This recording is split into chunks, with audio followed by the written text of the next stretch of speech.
So welcome to another episode of Pyrochure Skills Training, and this is the Adobe XD tutorial, and we're going to be dealing with another part of the Adobe XD tutorial.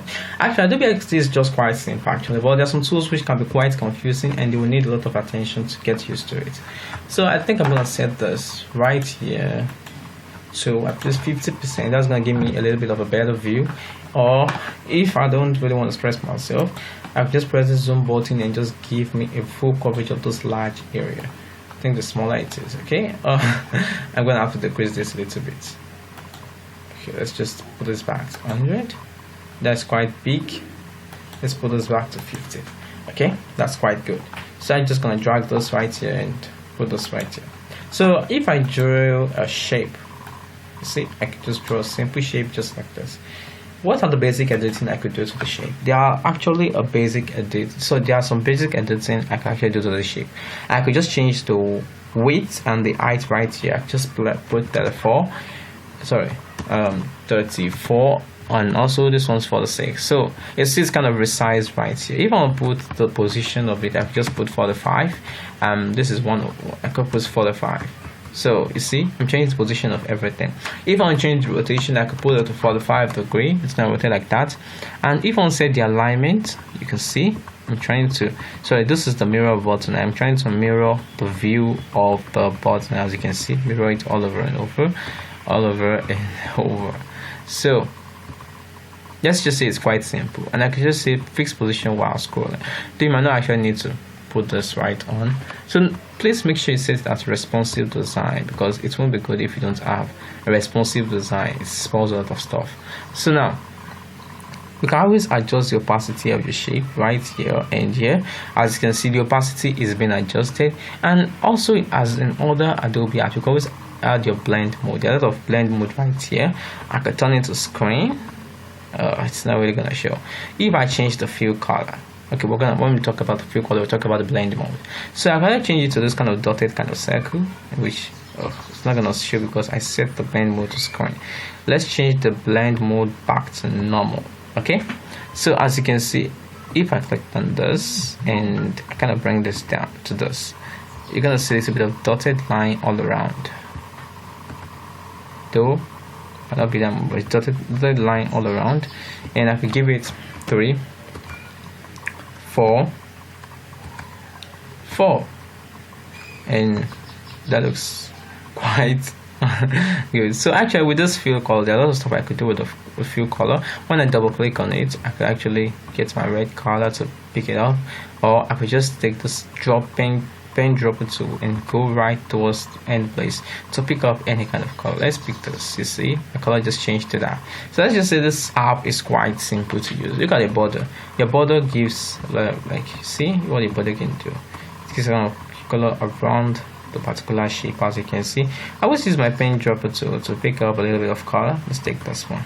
So you see how beautiful it is. So I can actually change the size of my border to 3. So that's gonna make it the shape. You see, it's more beautiful and more clear like that. And actually I can make it to be a dash line. As you can see, now it's a dash line, and the gap between those dashes, I give it 2. You see how the magic is being done. So it's quite simple to use. Now this actually depicts the kind of stuff you want, the kind of stroke you want. As you can see, these are all stroke. If you want a stroke at the center, stroke, this is outer stroke, this is inner stroke. These are going to be useful to you once you learn the basics of UX and UI design. You're going to know when to use the outer strokes and when to use the inner and the center strokes. And actually with this, you could actually do a lot of stuff with your board cap, your round cap, and your projecting cap. You're going to be using this in some aspect of design. And also this is very good for you if you want to create all those kind of shape that have all this circle kind of bottom, like round rectangles. So this is going to be very useful for you. So make sure you take note of this. Now another part that's going to be useful for you is adding shadows to stuff. Look at this. This has a little bit of shadow. Let me give it a little bit of adjustment. Okay, now once I place this right here, and I'm gonna do something. Okay, I'm gonna have to, this is the shadow, so I could just change the shadow value to 3, and you can see some dark shades all around the shape. It makes the shape to look quite a little bit alive, as you can see. Let's just say that's quite normal for me. If I change this blend mode to screen, it's gonna disappear because it doesn't make any sense. Difference, you see what it's gonna do. You can see what it goes, saturation. So this blending mode have the different kind of defaults in which you can set them to depending on the kind of design you're trying to make. And with this, I could give it a kind of background blur, make it the center of focus, and give it a brightness, opacity, and stuff like that. So that's just the basic tools for editing shapes and stuff like that. And you can always use the repeat grid on the alignment stuff. That means I could just align to any place I want to align to. Simply very simple. Now, one thing why you need to use, you can use plugins for this. If I press the alignment right here, it's gonna bring some kind of alignment kit. So I can always align my stuff using this. You can see how it is disappearing one by one. I press X to clear that off. So now you get the hang of it. It's quite simple to use. So you actually repeat the stuff all over and over again over your design, depending on the kind of design you want to create. So now let's just delete this and pretend this never happened. And let's give ourselves a little bit of edge by accessing another kind of stuff entirely. For example, this will still be the same as doing any kind of stuff you might have imagined. If I convert this into a shape, you can see still the same rules, the same stuff. Okay, that's no problem. But let's make use of text. Hello, how are you doing? So now when you say hello, how are you doing, there are a lot of stuff that could go on right here. We always adjust the width and the height right here, adjust the position and everything right here, give it a kind of mirror kind of form, give it a piece of rotation and fixed position wise code. We can also give it a repeater kind of grid, adjust the alignment over it right here. Like, there are a lot of stuff we can actually do with this. When you click on this, you see those stuff are kind of visible that you can actually do. Now, one thing that makes this stuff very delicate is the fact that you're going to need a lot of adjustments when you get to this area of text. You will actually get a list of fonts to use right here. And please make sure you add fonts to this because you're going to be needing a lot of fonts for UX/UI design. And you can always click this up like this. You can see a lot of crazy fonts waiting for you to come and touch them. And actually, you can always give it a boldness, light, thick, and stuff like that. Italic position, anyone you just want to give it. And actually, this one gives the spacing between your characters, and this one, the spacing between your lines, and this too, the paragraphs, spacing between your paragraphs. This is just your alignment at the center, at the left, and this right. And actually, you know, this is your point text. This is your area text. It gives you a little bit of what you need to be doing. Because with area text, it's more than one text. This one is mostly used for titles. This, you can make it to capitalize your letters. We're not going to be using this. You have to give your letter a small letter, and this to give it in the right way. You see, that's the right way. So you just capitalize every first letter of the words. And this just in case you're writing maybe something raised to power, something like t square or stuff like that. This is very useful. And when you're writing t1, t2, this is very also useful. And also this, you can actually use it to underline your stuffs. This show a kind of rung or structure. That's quite beautiful. So there's a lot of stuff you can actually do with this. Give it an opacity, change the blending mode to any kind of color you want it to fill, border, shadow. Text are not mostly without border, but you can always add your own by clicking on the checkbox right here. It's going to bring the border stuff up. And you can always click on the shadow, bring some color and background blur. So let's just say this is quite simple to do with the text. And actually with your artboard, what could you do?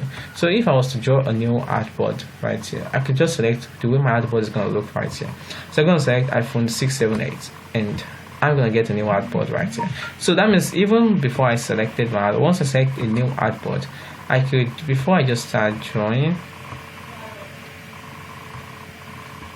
you can see coming.